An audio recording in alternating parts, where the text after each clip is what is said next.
Hello बच्चों, आज बात करेंगे इक्विलिब्रियम के टॉपिक बेसिक कंसेप्ट की, यानी सिर्फ इंट्रोडक्शन पॉइंट यानी डेफिनेशन वगैरह। चैप्टर बहुत इजी है, सिर्फ 3 हिस्से पढ़ने होते हैं टाइप्स ऑफ इक्विलिब्रियम के, और चैप्टर ओवर है। थोड़ा सा लेंदी है, हालांकि हर टाइप थोड़ा डिटेल में दिया गया है इसलिए थोड़ा लेंदी है, बाकी ओवरऑल ईजी चैप्टर है। सपोज मान लो कि इंट्रोडक्शन की बात करें तो इंट्रोडक्शन में क्या बात आएगी कि इक्विलिब्रियम होता क्या है, यानी डेफिनेशन। तो अगर इक्विलिब्रियम की बात करें तो बेसिक सा एग्जांपल समझो इसमें कि अगर मान लो मेरे पास कोई एक रिएक्टर है, it will be converted into product.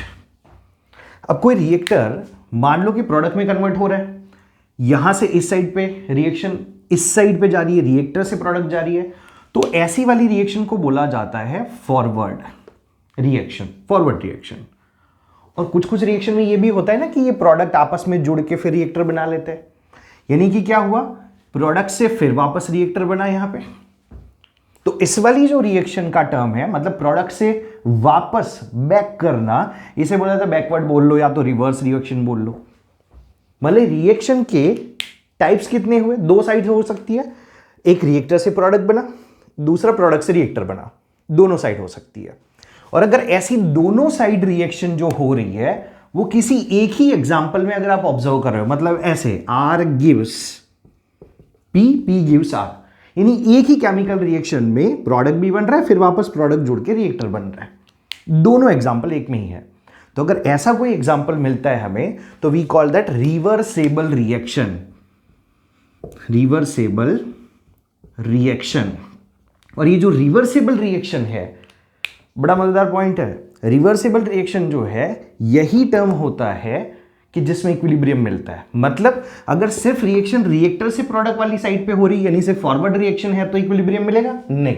Equilibrium होता क्या है वो बाद में समझा रहा हूं, लेकिन बेसिक पॉइंट ये है कि फॉरवर्ड रिएक्शन जब हो रही है, सिर्फ फॉरवर्ड हो रही है, सिर्फ रिएक्टर से प्रोडक्ट मिल रहा है, तो इक्विलिब्रियम नहीं मिलेगा।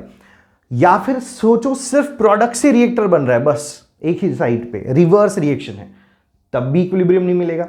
तो इक्विलिब्रियम की पहली जो शर्त है दैट इज कि सर रिएक्शन जो है वो दोनों साइड होना चाहिए, तभी इक्विलिब्रियम मिलेगा। अब इक्विलिब्रियम होता क्या है देखो समझो, यहां पे अभी तक तो आरपी वाला एग्जांपल लिया हुआ है। सपोज मान लो ऐसा कोई एग्जांपल ले लेते हैं कि सर CaCO3 है, कैल्शियम कार्बोनेट सॉलिड होता है। अगर इसको डिकम्पोज किया जाए, मतलब बाहर से अपन ने एनर्जी दी, ये टूट गया, तो टूटेगा तो 2 हिस्सों में कटता है ना, CaO प्लस CO2, क्या क्या मिलेगा, कैल्शियम कार्बोनेट टूटा तो calcium oxide plus carbon dioxide मिला। कैल्शियम ऑक्साइड क्या है सर, सॉलिड टर्म है। कार्बन डाइऑक्साइड तो सबको पता है गैस है। अब होता क्या है कि सर CaCO3 जब टूट के इसमें कन्वर्ट हुआ तो ये जो रिएक्शन, अब ऊपर वाला टर्म सोचो, CaCO3 टूट के अगर यहां पे जा रहा है, इस डायरेक्शन में रिएक्शन हो रही है, तो इसको क्या बोलेंगे, फॉरवर्ड रिएक्शन। और अगर वापस Ca और CO2 वापस जुड़ के CaCO3 बना रहा है तो रिवर्स रिएक्शन। दोनों साइड हो रही है तो हाँ सर इसमें चांसेस है इक्विलिब्रियम होगा, इसमें मिलेगा। तो सपोज मान लेते हैं कि सर इसके अपन ने 10 मोल लिए इनिशियल पे। इनिशियल समझते हो, इनिशियल का मतलब ये हुआ, इनिशियल का मतलब ये होता है कि जब मैंने यहाँ पे 10 मोल लिया तो अभी मैं रिएक्शन स्टार्ट कर रहा हूँ, अभी कर ही नहीं है, स्टार्टिंग की बात है, इनिशियल मतलब स्टार्टिंग की बात है। तो सर उस टाइम थोड़ी ना प्रोडक्ट मिला होगा, तो वो प्रोडक्ट 0 मोल है ऐसा मान लेते हैं इनिशियल बेस पे। फिर धीरे धीरे जब टाइम आगे बढ़ेगा, है ना, जब रिएक्शन स्टार्ट हो जाएगी एक बार, तो फिर तो चल पड़ी गाड़ी। ये 10 मोल से धीरे धीरे इस वाली प्रोडक्ट वाली साइड पे धीरे धीरे आगे बढ़ेंगे, तो इसकी कंसंट्रेशन या इसके मोल क्या होंगे, डिक्रीज होंगे, और प्रोडक्ट के मोल क्या होंगे, इंक्रीज होंगे, होगा ना ये। तो सपोज मान लेते हैं ये 10 मोल से क्या हुआ, 8 मोल हो गया। इधर मान लेते हैं कि सर ये दोनों को कुल मिलाकर 2 मोल बन रहा है अभी, मतलब प्रोडक्ट वाली साइड पे 2 मोल बना, 8 मोल। लेकिन सर अभी इक्विलिब्रियम नहीं आया, मानते इक्विलिब्रियम होता क्या बताता हूं, इक्विलिब्रियम नहीं आया, 8 से फिर 6 मोल बन गया। तो डेफिनेटली अगर 6 मोल है तो यहां थोड़ी ना बताना पड़ेगा कि इधर कितने मोल बनेगा, है ना, वो तो छोटे बच्चे को भी पता चलेगा कि यहां कितने मोल मिलेगा, 4 मोल। चलो सर फिर वापस यहां पे डिक्रीज हुआ, यहां 4 मोल हो गया, इधर 6 मोल हो गया।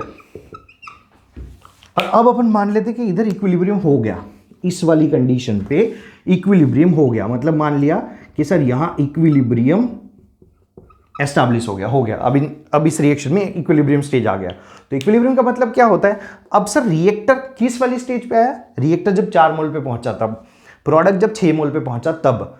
तो अब ये जो मोल वैल्यू है वो कांस्टेंट हो जाएगी, अब नहीं बदलेगी। इसका मतलब क्या हुआ कि अगर मोल वैल्यू नहीं बदल रही है तो अपन को तो लगेगा रिएक्शन बंद हो गई।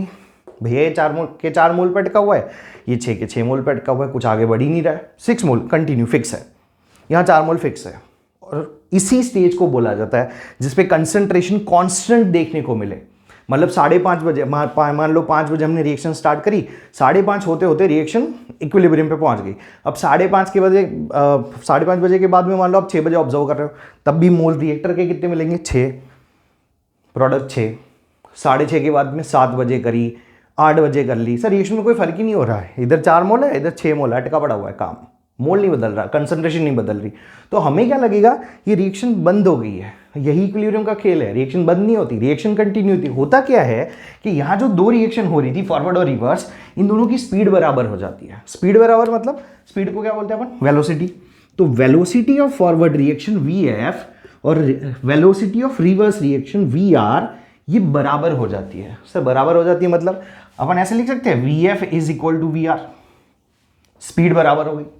स्पीड बराबर हो गई मतलब सर जितनी स्पीड से अब यहां से रिएक्टर बनने की कोशिश होगी उतनी स्पीड से यहां से वापस रिएक्टर बन जाएगा। सर कुछ समझ नहीं आ रहा। देखो सपोज मान लो मेरे पास ये 5 मोल है, 1 2 3 4 5 रिएक्टर है, ये इनिशियल है। इधर 10 मोल सोचा ना अपन, 5 मोल ले लेते हैं। तो इनिशियल पे 5, ये रिएक्टर ये प्रोडक्ट है। सोचो रिएक्टर कितने? 5 मोल, प्रोडक्ट अभी खाली 0 मोल। फिर धीरे धीरे 1 मोल प्रोडक्ट बनी, 2 मोल बनी, 3 मोल बनी, और अपन मान लेते हैं इधर प्रोडक्ट में 3 मोल आ गए, रिएक्टर में 2 मोल है, और इक्विलिब्रियम एस्टैब्लिश हो गया। तो अब जैसे यहाँ पे मोल कांस्टेंट हो गया वैसे यहाँ पर भी मोल कांस्टेंट लगेगा। मतलब प्रोडक्ट वाली साइड पे कितने मोल? 3, रिएक्टर वाली साइड पे कितने? 2, इक्विलिब्रियम। इसका मतलब ये थोड़ी कि सर प्रोडक्ट बनना बंद हो गया, रिएक्टर बनना बंद हो गया, वापस एक दूसरे में से मतलब एक दूसरे में कन्वर्ट होना बंद हो गया। नहीं, ये रिएक्टर जब प्रोडक्ट बना रहा है उसकी स्पीड यानी फॉरवर्ड की स्पीड, और जो ये प्रोडक्ट है वो रिवर्स में जब जा रहा है, रिएक्टर वापस बना रहा है, उसकी स्पीड यानी VR बराबर हो गई। मतलब जिस टाइम पर यहां से 1 मोल प्रोडक्ट में जा रहा होगा, बिल्कुल उसी टाइम पर 1 मोल प्रोडक्ट वापस रिएक्टर बना रहा होगा। देखो इसका मतलब क्या हुआ? इधर कितने नहीं मिले? 3 मोल। यहां कितने मिले? 2 मोल। मतलब रिएक्शन चल रही है, बड़ी इंटरेस्टिंग है रिएक्शन। देखो रिएक्शन कंटिन्यू है, लेकिन अपन ऑब्जर्व करेंगे तो कैसा लगेगा? रिएक्शन तो बंद है, मतलब होती चालू है, रिएक्शन होती कंटिन्यू है। हम जब ऑब्जर्व करेंगे हमें लगेगा रिएक्शन बंद होगी। बस इसी स्टेज को बोला जाता है इक्विलिब्रियम। ये इक्विलिब्रियम है, 4 मोल 6 मोल। समझ आई बात? जिस टाइम पर आप रिएक्शन में ऑब्जर्व करो और रिएक्टर और प्रोडक्ट की कंसंट्रेशन या मोल वैल्यू कांस्टेंट हो गई, that stage is known as a equilibrium. ये इंट्रोडक्शन हो गया, डेफिनेशन। मतलब अपन ऐसा लिख सकते हैं रिएक्शन विल कांस्टेंट, एक तरीके से फ्रीज हो गई, समझ लो रिएक्शन फ्रीज हो गई। और ये जो रिएक्शन फ्रीज होती है इसी स्टेज को बोला जाता है इक्विलिब्रियम। लेकिन मैंने क्या कहा? फ्रीज नहीं है, कंटिन्यू होती है। मतलब अभी भी यहां रिएक्टर से प्रोडक्ट बनना और प्रोडक्ट से रिएक्टर बनना कंटिन्यू है, बंद नहीं हुआ ये कंटिन्यू है। That is called equilibrium. Equilibrium होता है। Is that clear? लेकिन इक्विलिब्रियम की टर्म क्या बताई? जल्दी बताओ। पहला टर्म क्या बताया सर? जिस रिएक्शन में दोनों साइड रिएक्शन हो, यानी रिएक्टर से प्रोडक्ट बनना भी जरूरी है, प्रोडक्ट से रिएक्टर बनना भी जरूरी है, उस रिएक्शन में ही इक्विलिब्रियम पॉसिबल है। सोचो इसमें पॉसिबल होगी, सिर्फ फॉरवर्ड रिएक्शन हो रहा है, सिर्फ रिएक्टर से प्रोडक्ट बन रहा है, सर इधर नहीं बनेगा। सिर्फ प्रोडक्ट से रिएक्टर बन रहा है, सर यहां पे भी नहीं बनेगा। तो इक्विलिब्रियम सिर्फ उसी रिएक्शन में पॉसिबल है जहां पर रिएक्शन रिवर्सेबल हो। Is that clear? स्क्रीनशॉट ले लो बेटा। कोई डाउट हो तो प्लीज कमेंट सेक्शन में जरूर बताना, मैं उसे क्लियर करने की कोशिश जरूर करूंगा नेक्स्ट वाली क्लास में। बाकी जल्दी से इसका स्क्रीनशॉट ले लो बेटा।